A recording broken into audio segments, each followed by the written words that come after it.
I have text message, Your Honor, where her and Amber both discussed in text messages that they knew that, and for the $1,250 that they paid was a verbal agreement, and that only came up. I'm telling you, I understand. contractually, you cannot have a modification of a written contract unless it is modified in the same form as the written contract. Yes, ma'am. That's called parole evidence. You cannot introduce evidence. So you're ahead of the game. Okay, so what I'm suing for, Your Honor, is from September 15th, the month that she was to pay $1,000 a month until she gave notice in December that she would be out on January the 14th. What difference does it make? You told me that the rent she owed was $1,430. And that's what you told me. You already have of hers $2,250. The difference in that is $820 in her favor. Yes, That's what the lease says. I understand the lease. Okay, so what are we doing here? Well, when we met together with her mother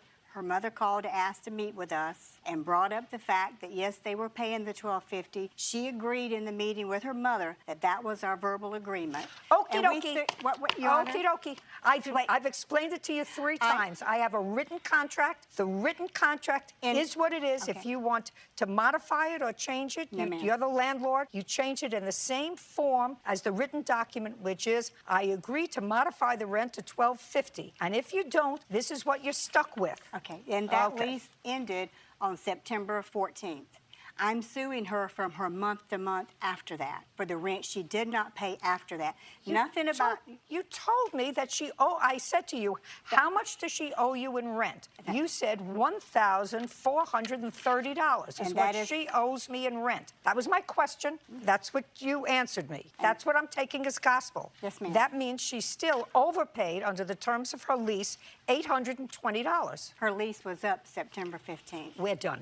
Now, you have a counterclaim that's ridiculous. You have a counterclaim for a floor that you put in. A floor that, if you look at the lease, Your Honor. Listen to me. Did you leave? Did you leave? Yes, ma'am. What did you expect to do with the floor that you put in? I actually opened a new dance studio, and if the floor was in good condition, I could have picked it up and put it in my new building. Shoulda, woulda, coulda. Do you have an expert to tell me that? Yes. No, a person.